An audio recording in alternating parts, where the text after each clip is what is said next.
Hey, what's up? Hey Lucy, we just finished a new crib note. Moby Dick. Awesome!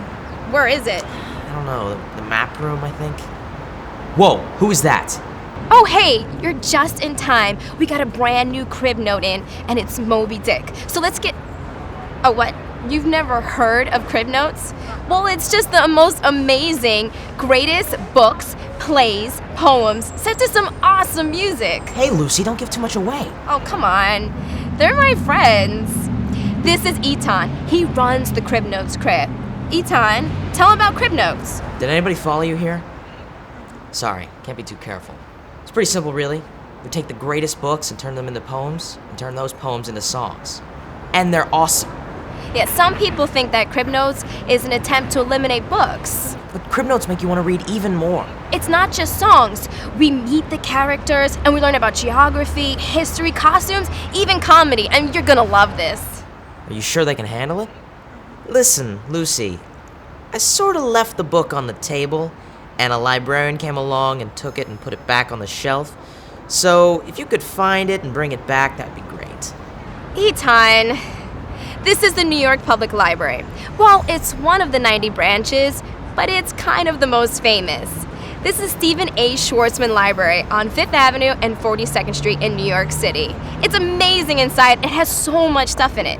If you ever thought the libraries were just about books, think again.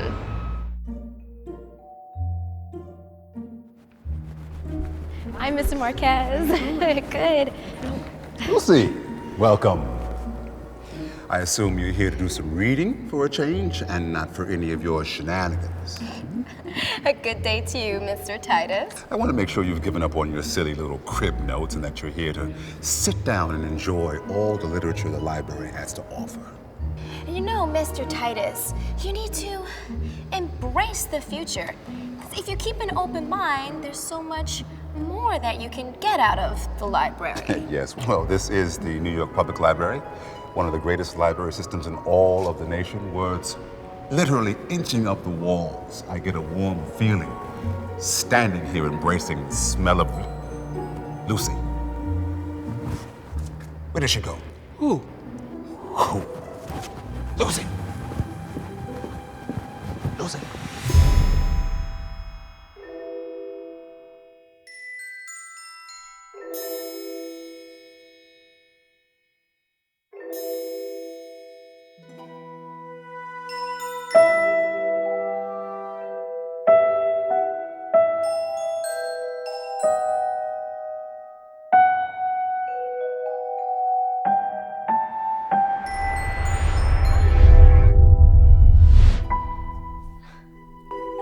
You here to read about my rabbits again? Hey, Lenny, I love Of Mice and Men. It's not our turn, Lenny.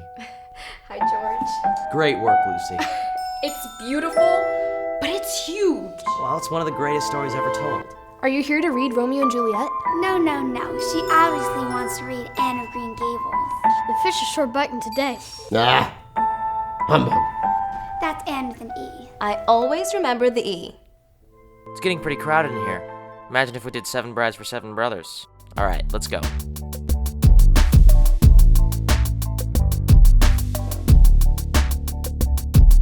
Just sit right back and I'll tell you quick the tale of the whale by the name Moby Dick. Now you heard of this tomb, I can safely predict, but read it, I doubt it. It's a billion sheets thick.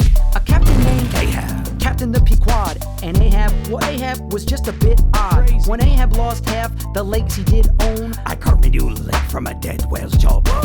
then on a sea trip Ahab made a sweet deal. One shiny gold piece for the man who could seal the fate of an awesome and fierce Moby Dick. Who had took Ahab's leg with one gross slimy lick. None thought this was very good deal very much, but would Ahab listen? No, he'd not listen much. I mean, I am a mighty impressive white beast. The please don't move them, not in the least.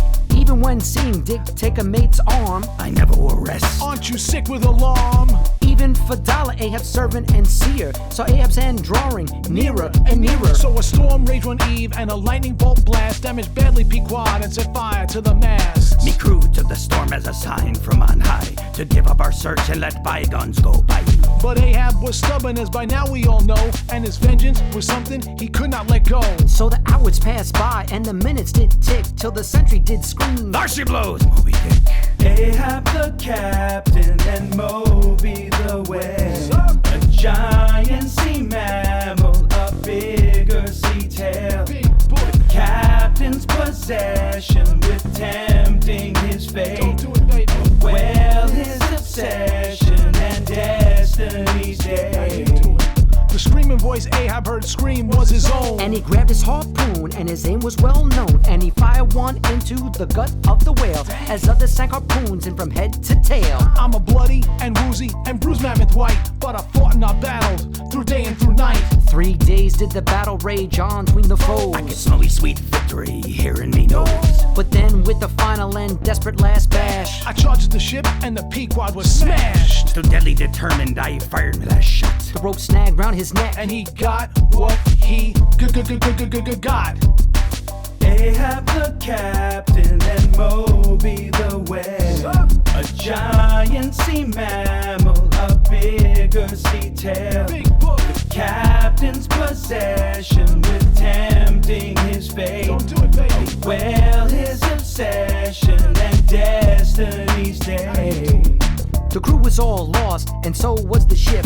But one did survive to tell the tale of this trip. And he told of the captain, and he told of the whale. And when asked his name, he said, "Call me Ishmael." That was awesome. It's a fantastic tale based on real events. That was a great crib note, Etan. Thanks. That was money. Oh, hi. How are you? Great. Moby Lake. So, Captain Ahab, why were you so obsessed with Moby? He's a deadly killer, and he took me lake. I will not stop until I have justice. Justice? Justice? You were trying to kill me from the get-go. You gotta be kidding me. Give me one shot and I'll finish this thing, once and for all. This is the central theme of the book right here, obsession. Okay, this guy was obsessed with killing me from day one. I mean, he's completely possessed with the idea of ending me once and for all. I was out sailing the sea one day with me crew, and all of a sudden, this white beast here comes and chomps on me boat, and then he come and chops off me leg. Lucky for me, I survived. What he leaves conveniently out of the story is he was trying to put harpoons in me all day. You ever get a harpoon in the gut? That hurts. It's not pleasant. Harpoon? Yes. Harpoon is a large metal arrow that whalers use. Why were you trying to put a harpoon in Moby? Yes. Well, I'm a whaleboat captain, and I'm just out here trying to make a decent living. Nowadays, people look down upon it, but where I was from, it was an honest living. Moby here is feisty, and he went and he took me boat. I put a lot of work into that boat, learning the sails, reading the waters. Fair. So, do you two see each other a lot? Oh, yeah. Every time someone reads our book, we're brought together again for an epic battle. Do you think Herman Melville did a good job telling your story? Well, of course he did. It's been over 150 years, and people still come to read us. It's a classic book and written so well. Okay. It's great to talk with you. Great. It was wonderful. Our pleasure.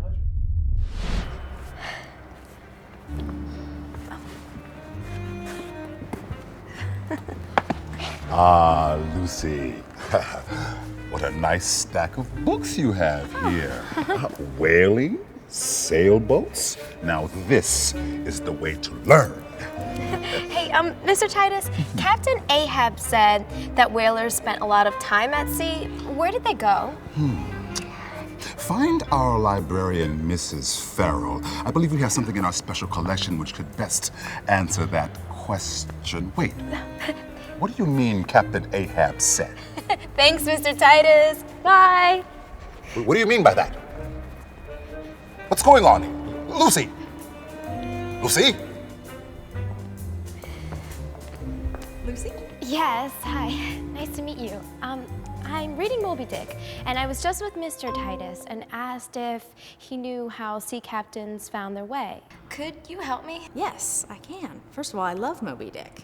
I have a couple of things that might be interesting to you. The first is this nautical map, and it's from the time of Herman Melville. What is a nautical map? A nautical map is the kind of map that a sea captain would use to chart his way as he sailed. There's a lot of detail. Looks like they were artists. I think so. I have one other thing I can show you right over here. Oh, great. This is a book from 1851. It is the very first edition of Moby Dick. Wow, this is so cool. This is 160 years old. It is. Thank you so much. Oh, you're welcome. Okay. Good luck. Thanks. Bye. Bye. Hey, Lucy, great work. Oh, and I'm super excited for my next crib note. Huck Finn. Anyway, see ya. Thanks, Eton. Bye. Oh, hi, Mr. Titus. I was just leaving. That's a lot of books, Lucy. Yeah, well, Moby Dick is a lot of story. Are you familiar with Moby Dick, Mr. Titus? Am I familiar with one of the great novels of American literature? Well, I don't know. Are you? Moby Dick was first published in 1851 by American author Herman Melville. Moby Dick is widely considered to be a great American novel and a treasure of world literature. The narrator's reflections and descriptions of a sailor's life aboard a whaling vessel are woven into the narrative.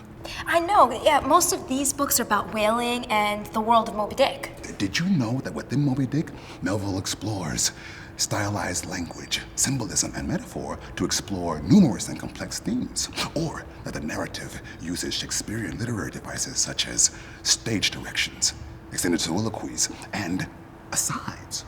Or all the great American authors who were so inspired by Melville's work to write their own great American novels?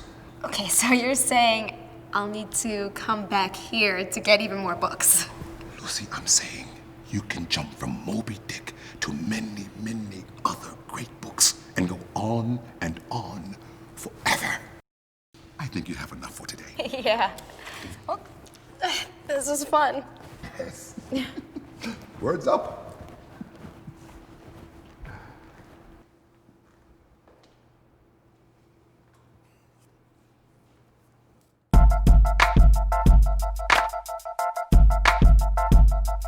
Just sit right back and I'll tell you quick the tale of the whale by the name Moby Dick. Now you heard of this tomb, I can safely predict, but read it, I doubt it. It's a billion sheets thick. A captain named Ahab. Captain the Pequod, and Ahab was just a bit odd. Crazy. When Ahab lost half the legs he did own, I carved me new leg from a dead whale's jawbone. then